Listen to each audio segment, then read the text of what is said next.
보고 계십니다.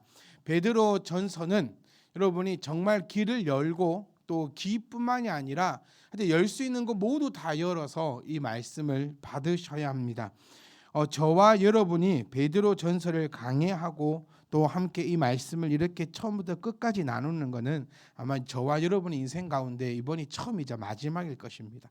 그러니까 그것을 조금 더 좀 무겁고 좀 더 거룩하게 생각하시면서 정말 이 말씀을 내 안에 들인다면, 아니 이제는 우리가 이 말씀을 좀 이해하고 또 이 말씀 가운데 아름다운 좀 열매를 맺어가서 좀 더 이상은 여기 치고 저기 치고 이렇게 해서 흔들리고 저기 가서 갈 바 모르고 그런 성도들이 아니라 정말 이 말씀을 통하여서 정말 어떠한 경우에도 흔들리지 않는, 그러니까 우리가 성도로서 참 부끄러운 단어가 있는데 그 부끄러운 단어는요 흔들림이라는 단어입니다.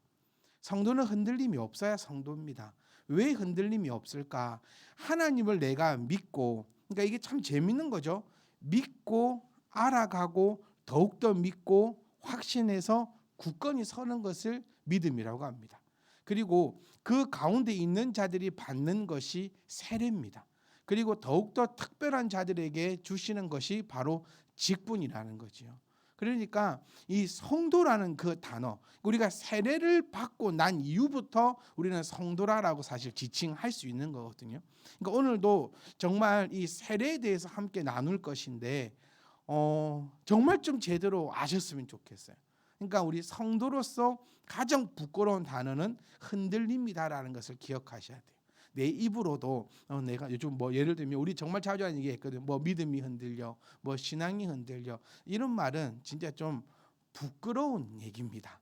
네, 성도라면, 집사라면, 또 세례를 받은 자라면, 세례를 받기 전에는 얼마든지 흔들릴 수 있고요. 또 흔들려서 떠나가도 됩니다. 아니 떠나갈 수도 있겠지요.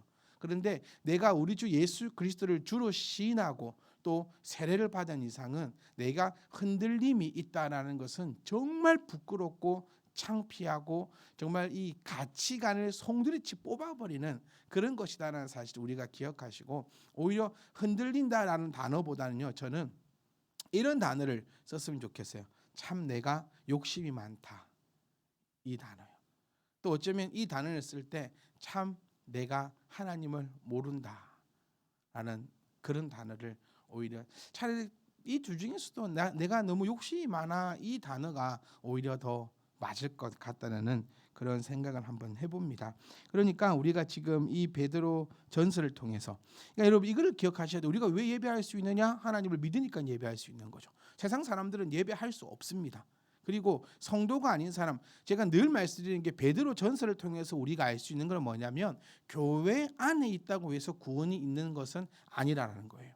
직분이 구원을 시키는 것도 아니고 세례가 구원을 시키는 것도 아니고 뭐 그 어떤 것도 구원을 시키는 것이 아니라 정말 그 온전하고도 단단하고도 확실한 그 믿음으로 말미암아 우리가 구원을 얻을 수 있다. 그러니 생각하셔야 됩니다. 우리가 오늘 이 시간에 정말 많은 핑계 있거든요. 진짜 많이 있거든요. 그 가운데서도 우리가 예배를 할 수 있는 이유, 그리고 뭐 헌금도 하고 봉사도 하고 전도도 하고 이렇게 할 수 있다는 그 이유는 바로 믿음이 있기 때문에 할 수 있다. 그럼 그 믿음이 어디서 오고 또 그 믿음은 어디로 가야 하는가를 이 지금 20절을 통해서 완벽하게 나타내 주고 있다라는 겁니다. 자, 20절 처음에 그들은이라고 시작해요. 그들이 누굽니까? 바로 19절로 올라가야겠죠. 그가 또한 영으로 가서 옥에 있는 영들에게 선포했잖아요. 그러니까 지옥에서, 여러분 우리가 꼭 기억해야 되는 겁니다. 지옥 갔다가 천국 못 옵니다. 절대로 못 옵니다. 네, 이거를 꼭 기억하셔야 돼요. 그러니까 요거 가지고 이제 많은 이단들, 많은 교파가 이제 생겨나고 없어지고 그런 부분이거든요. 그러니까 분명히 성경에서 얘기하고 있는 것은 지옥에 한번 가면, 그러니까 제가 늘 이 말씀 드렸잖아요. 지옥이 무서운 이유는 그 속에서 받는 형벌도 참 무섭지만 가장 무서운 것은 들어가면 나올 수 없다라는 것이 가장 큰 무서움이라는 거예요. 제가 군대로서 참 많이 비유 드렸던 것 같아요. 군대를 버틸 수 있는 이유, 남자들이 군대를 버틸 수 있는 이유, 아니 우리 삶을 살 때 이 인생을 버틸 수 있는 이유가 뭐냐면 끝이 있기 때문에 버틸 수 있는 거예요. 이 인생이 여러분 생각해 보세요. 영원한 이 인생을 살아간다. 그러면 참 별로 재미없을 거예요. 영생. 이 땅에 그냥 이렇게 나는 평생 살아간다 싶으면 정말 살아갈 수 없을 거예요. 우리가 엄밀히 따져보면, 이 철학적으로도 따져보면요, 우리가 이 인생을 살아갈 수 있는 이유는 분명히 죽음이라는 것이 있기 때문에 우리가 살아갈 수 있다고 얘기합니다.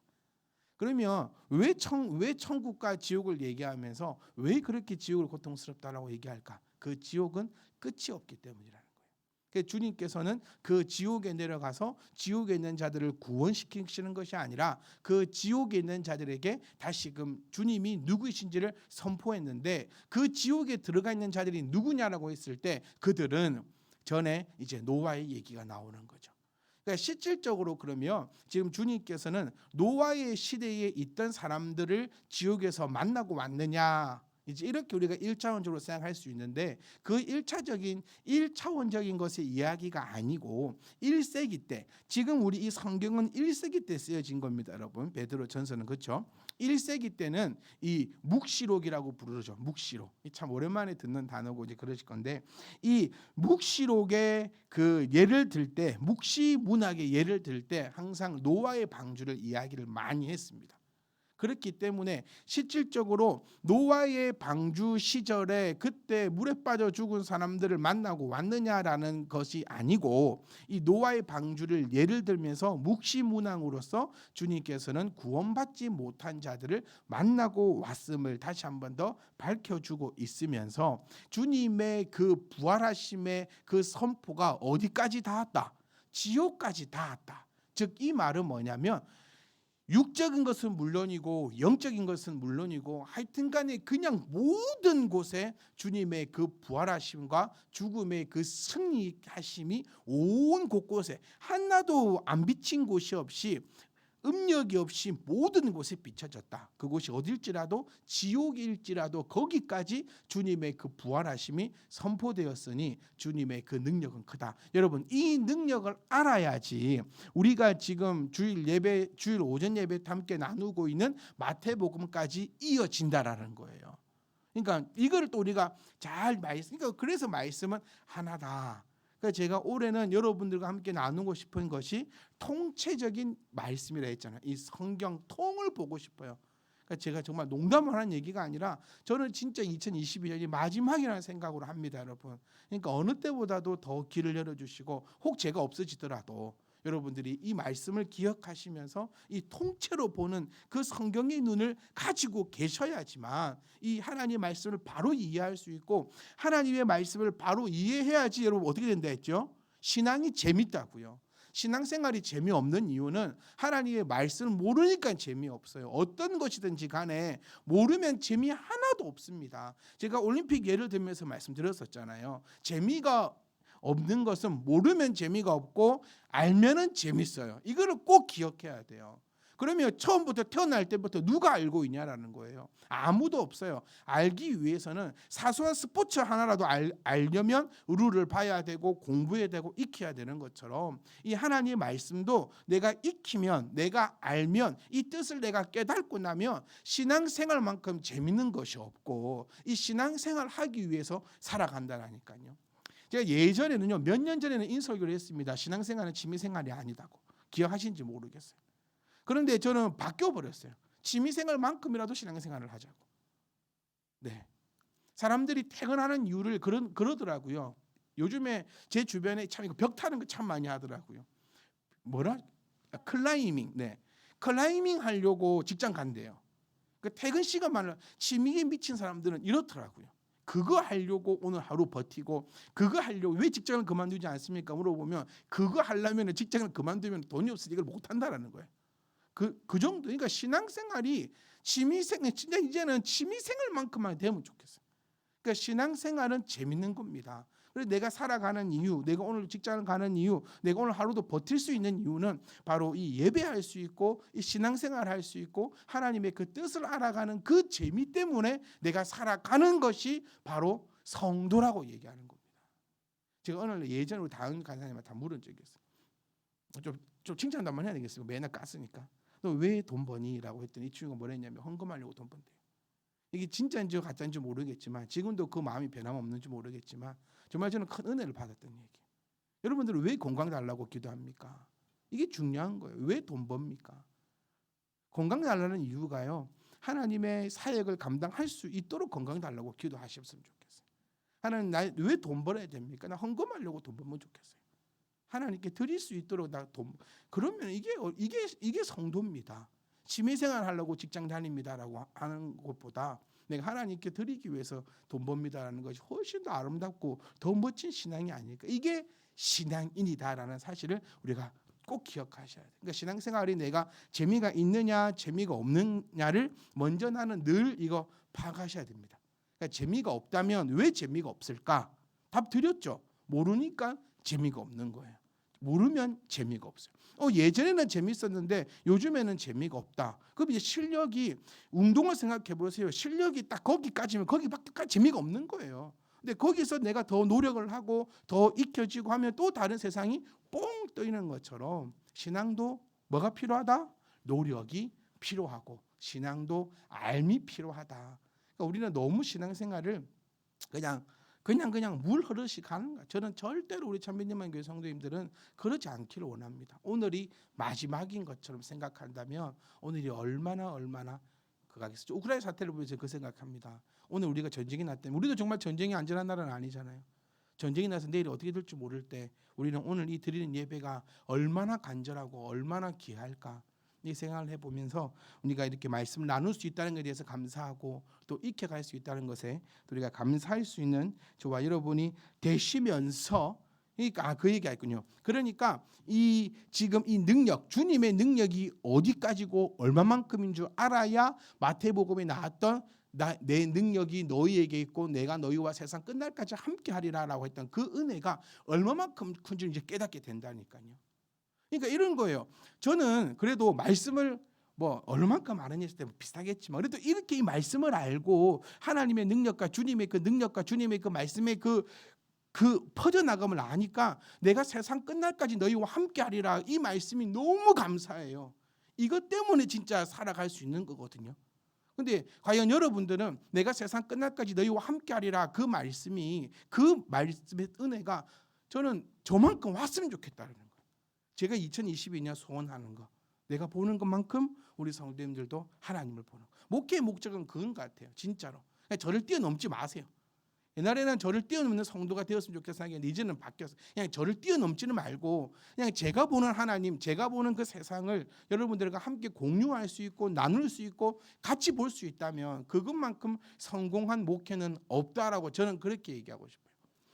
얼마만큼 교회가 커졌냐, 얼마만큼의 성도가 있냐, 물론 그것도 중요합니다. 그런데 더 중요한 것은 목사와 함께 하나님을 바라보고 목사와 함께 하나님을 이야기할 수 있고 목사와 함께 세상을 같이 보는 성도가 몇 명이 있느냐 이게 중요할 것 같아요. 몇 명의 성도가 앉아 있느냐가 아니고 정말 몇 명의 성도가 나와 함께 같은 하나님을 보고 있느냐. 그러니까 설교의 내용은 그런 것 같아요. 많은 목사님들이 설교하시는데 뭐 똑같을 것 같아요. 제가 이게 서서 하나님 말씀 전한 이유는 여러분이 저와 같은 하나님을 보기를 원하는 겁니다. 제가 보는 그 주님의 능력을 여러분들도 그 능력을 보기를 원하는 거예요. 그러기 위해서는 이 말씀을 우리가 함께 가지고 나아갈 수 있어야 된다는 거죠.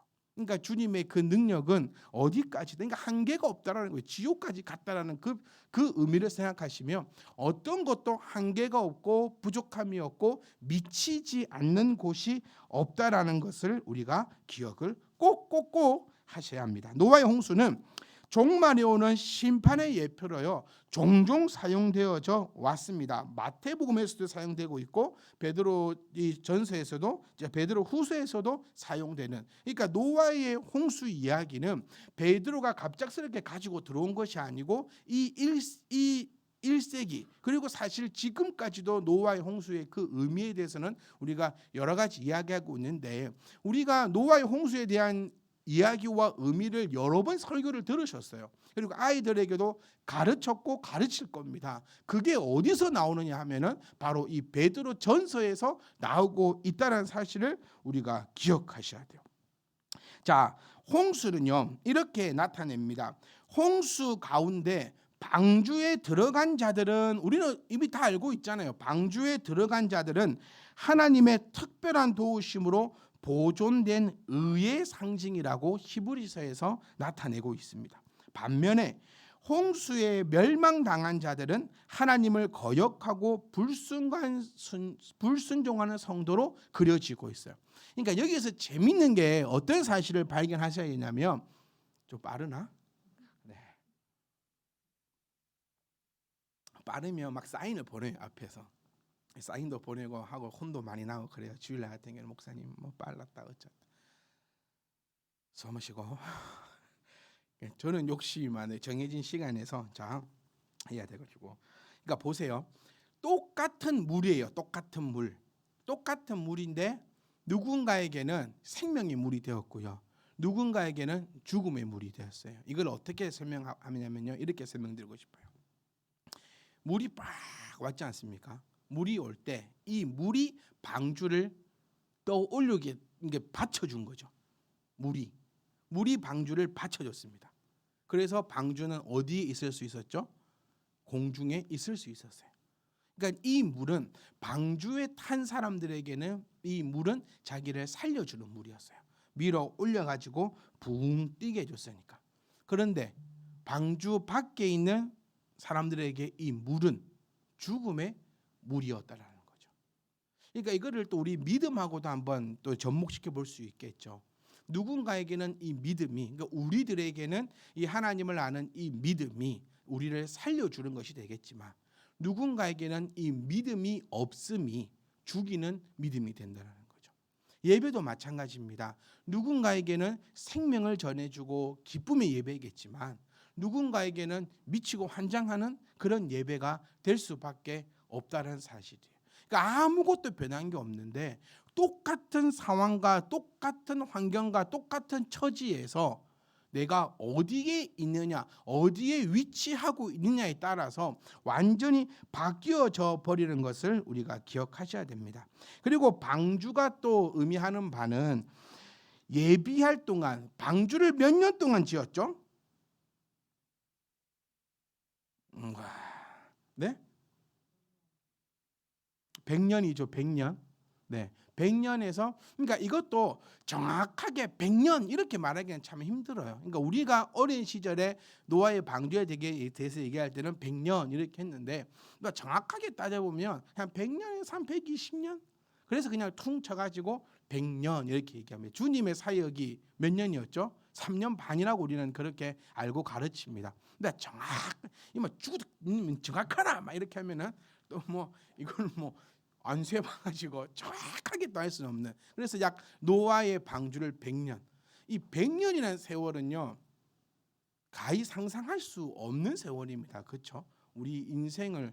그래서 지금 노아의 방주 100년 동안, 저는 노아의 방주를 조금만 여러분이 생각해 보시면 노아에게는 이게 좋은 것이었을까 싶어요. 노아에게는 노아의 방주가 좋은 것이었을까? 어떻게 생각하세요? 노아. 여러분 100년 동안 배 만들어 볼랍니까? 우리는 이게 오해하는 것 중, 제가 이거 한번 말씀 나눴던 것 같은데, 오해하는 것 중 하나가 배 재료가 택배로 오지 않았다는 사실을 기억해야 돼요. 네, 배 재료가 택배로 오거나 뭐 그러지 않았다. 왜 100년 동안 노아는 뭐 했을까? 그의 아들들은 뭐 했을까? 이 나무 찾으러도 다니고요. 100년 동안 배를 만들어. 저는 차라리 죽음을 달라 했을 것 같아요. 이 100년 동안 배 만들었어요. 그럼 여기서 또 생각해봐야 될 거. 그럼 노아는 100년 동안 배만 만들었을까요? 뭐 먹고 살아요, 노아는? 우리가 너무 환상적 동화에 빠져 있는 게, 우리 이렇게 생각합니다. 네피림이 거인족이죠. 뭐 거인이라 해가지고 뭐 반지의 제왕이 나오는 애들처럼 뭐 한 13층 높이 되고 이런 거 아니에요. 네피림의 거인은 지금 예를 들어 뭐 애들이, 그러니까 희우가 정상적인 키다 하면은 저 정도 되는 사람을 거인이라 한 거예요. 네, 막 13층 높이 로봇 태권부처 그렇게 큰 애들이 아니에요. 그러니까 네피림도 와서 도와줬는데 100년 동안 도와줬냐고요? 아니에요. 우리가 동화적으로 생각하는 건 뭐냐면, 그러면 현실적으로 생각해 보세요. 주님께서 노아를 먹였을까요? 옛날 만나 내리던 것처럼. 성경에는 그런 내용이 없어요. 노아의 반석을 쳐서 물을 내어 주신 성경의 흔적도 없고, 만나를 주신 흔적도 없고, 메추리를 보내신 흔적도 없어요. 그럼 노아는 어떻게 했냐고요? 먹고 살기 위해서도 현장에 뛰어들었습니다. 우리가 이 장면을 기억해야 돼요. 우리처럼 직장 생활하고 우리처럼 나가서 일을 하고 다 먹고 자기 먹을 거 입을 거 다 열심히 애를 쓰고 그 다음 시간에 뭐 했다? 배 만들었다라는 거예요. 그 다음 시간에. 그러니까 우리의 핑계는 진짜 핑계밖에 안 돼요. 저 피곤해서 못합니다. 직장 다녀서 못합니다. 이거에서 못합니다. 저거에서 못합니다. 그럼 뭐 빨간 날 되면 쉬어야지요. 노아는 안 그랬어요. 노아는요, 일할 거 일 다 하고 빨간 날 되면 뭐 했을까? 빨간 날 되면 열심히 배 만들었겠죠. 또 어떤 날 되면은 또 나무 구하러 간다고 온 천지를 쓸고 다녔겠죠. 그러니까 노아의 수고를 우리는 가마득하게 잊어버리는 경우가 많아요. 오직 우리는 방주만 생각합니다. 제가 이 부분에 대해서는 다시 한 번 더 이렇게 나누도록 하고요. 지금 오늘 포커스는 이제 이것이 아니고 노아의 방주가 만들어질 동안에 노아의 방주가 딱 우리에게 주는 의미는 이겁니다. 하나님의 오래 참으심이죠. 그러니까 하나님이 언제까지 참으실 것 같은가? 이걸 기억하셔야 돼요. 네, 우리는 하나님이 영원히 참아주실 것 같죠. 그런데 그렇지 않다는 사실을 기억하셔야 됩니다. 언제 하나님의 때가 되면 하늘에서 비가 내립니다. 하나님의 때가 되면 하늘에서 비가 내리는데 그때 하나님 안에 있는 자, 다시 말하면 베드로가 말하는 것은 교회 안에 있는 자는 구원을 얻을 것이고 교회 밖에 있는 자는 죽을 것이다 라는 것이 바로 이 장면을 나타내어 주고 있는 것입니다. 그래서 방주를 예배할 동안에 오래 참고 기다리셔서 회개의 기회를 주셨는데 지금 이제 그들, 지금 19절에 나오는 그들이에요. 그들은, 그러니까 지옥에 간 자들은 누구냐? 그들은 회개치 아니함으로써 방주에 들어갈 기회를 얻지 못하게 되는 것입니다. 여러분, 하나님은요, 여러분들에게 신호를 보내십니다. 보내세요. 그런데 그 신호가 진짜로 우리가 생각하는 것처럼 뭐 진짜 누구야 막 하면서 막 동으로 가라 서로 가라 막 이런 신호가 아니라 여러분들에게 그 나름대로의 그 방법대로 하나님의 방법대로 뭐 어떤 분들은 누구야라고도 할 수 있겠죠. 그리고 또 어떤 분들은 뭐 잠언서 보면 계미를 통하여서도 하나님의 뜻을 우리가 발견해야 된다라고 우리에게 익혀 가르쳐 주는 것처럼 우리는 그 하나님의 때와 하나님의 그 신호를 우리가 캐치할 수 있어야 된다라는 거예요. 그 신호가 우리에게 가장 강하게 다가오는 방법이 뭐냐면 바로 이 설교라는 말씀 선포의 시간이라는 걸 통하여서 하나님께서 여러분들에게 감동을 주신다는 거예요. 우리 말씀 제목들을 여러분들이 보내주실 때 정말 많이 놀랍니다. 저는 특별히 어른들보다 아이들 말씀 제목을 보면서 더 많이 놀라고 어쩔 때는요 제가 의도했던 그 말씀 제목들이 어른들보다는 아이들을 통해서 더 많이 고백될 때가 많아요. 그걸 보면서 야, 이 영이 깨끗하니까 내가 전하는 것이 정말 그대로 들어가고 왜곡하지 않고 이렇게 하는구나라고 싶을 때도 한두 번이 아니거든요. 그러니까 이 말씀 제목들을 보면 각기 다 다르잖아요. 비슷할 때도 있지만 그래도 받아가시는 그 하나님의 음성이 다 다른 걸 보면서 칼빈이 우리에게 가르쳤던 것처럼 보세요. 지금 우리 목요 모임 이렇게 하고 하니까 제가 칼빈 얘기도 할 수 있지 않습니까? 저의 이 모토가 뭡니까? 이 자리에서는 모르는 소리 안 하겠다. 설교도 들려야 설교다라는 것이 우리 교회 개척의 그 가치관이었다는 것을 기억해 보면 이제 우리가 그 공부를 했으니까 제가 칼빈 얘기도 할 수 있는 거예요. 칼빈이 우리에게 얘기했던 바가 뭐지요? 뭐 얘기를 많이 했으니까 기억이 안 나십니까? 칼빈이 우리에게 익혀 말했던 바, 그러니까 들려야 된다는 거예요. 또 알아야 된다는 거예요. 이 점을 우리가 꼭 기억을 하시면서 한 번 더 회개할 기회를 주었음에도 불구하고 그 회개할 기회를 얻지 못하면 영원한 것이 아니다. 우리 또 마태복음으로 우리 지금 말씀 나누는 걸로 다시 한번 돌아가 봐야 되겠죠. 그러므로 너희는 이때 이제는 끝났다라는 거예요. 더 이상 주님은 가르치지 않으시는 모습을 볼 수 있다라는 겁니다. 그러니 우리가 하나님 음성을 들을 수 있을 때, 내가 하나님께서 또 지혜를 주실 때, 하나님께서 주시는 그 은혜의 방편, 칼빈이 얘기했던 것처럼 하나님의 은혜의 방편은 말씀 선포에 있다라고 우리 가르치는 것처럼, 하나님의 음성을 듣고자 하는 자, 암만 방에 골방에 들어가 가지고 주여를 불러도 들리지 않습니다. 하나님의 음성을 듣고 싶은 자는 교회로 모여야 되고, 오늘도 하나님께서 세우신 그 방법대로 선포되는 그 하나님 말씀을 통하여서만 하나님은 우리에게 말씀하시고 신호를 보내신다라는 것을 우리가 기억을 하실 수 있기를 원합니다. 여기서 방주는 교회에 대한 상징입니다. 아까도 말씀드렸지만 베드로는 이 방주를 교회에 대한 상징으로 얘기하고 있고, 베드로가 이해하는 교회는요, 요즘의 교회와의 모습과는 조금 다르죠. 빠르나? 네, 다섯이고 저 혼자 급한 것 같아요. 시간은 계속 가고.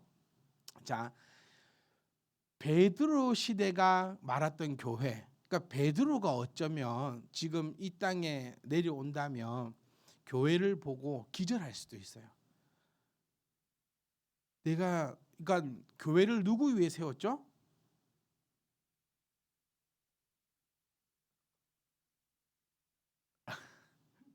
교회를 누구 위해 세웠냐고요? 땅 위에?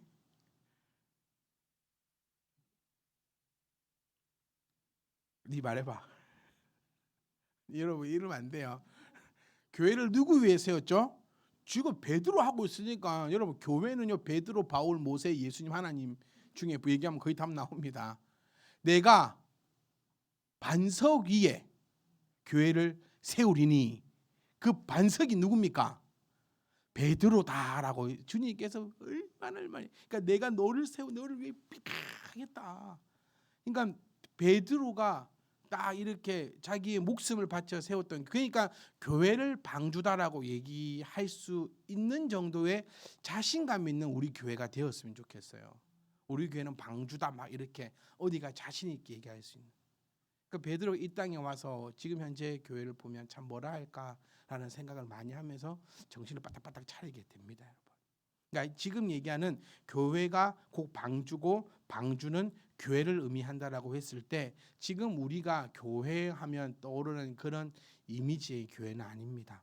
그러니까 교회는 어떤 곳이냐? 예수님을 믿는다라고 고백한 사람들이 모여서 그 믿음의 아름다운 열매를 맺어가는 곳을 교회라고 했고, 그 교회 안에는 뭐가 있을까요? 구원이 있는 거예요. 다시 말하면 교회를 다니기 때문에 구원이 있는 것이 아니라 구원받은 자들이 모이는 곳이 교회입니다.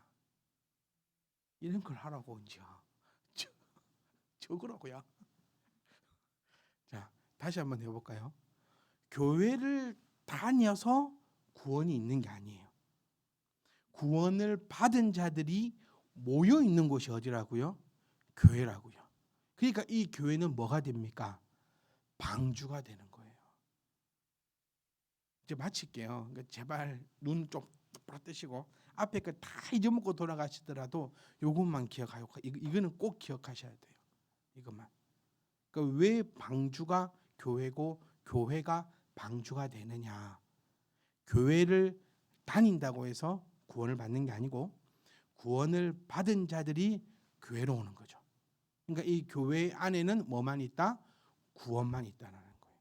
그러니까 하나님이 오래 참으셨다라고 하는 것은 베드로 시점에서는 교회에 오는 것을 이야기합니다. 베드로 시대에 교회 건물이 있었다 없었다? 그래, 수연 네가 맞았어. 없었어요. 베드로 시절 때는 교회당이라는 것이 없었고, 회당이나 혹은 또 누군가의 집에서 예배를 드렸다 했죠. 교회다운 모습이 AD 300년 정도에 돼서야 이 모습이 나타납니다. 그런 이 시대 때는 교회가 없었어요. 교회당을 얘기하는 것이 아니라는 사실을 우리가 기억하셔야 돼요.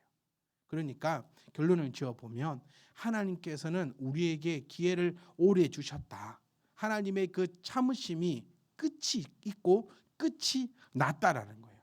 그래서 구원받은 자들은 하나님의 특별한 은혜를 입었고, 또 그 말씀에 순종을 했다.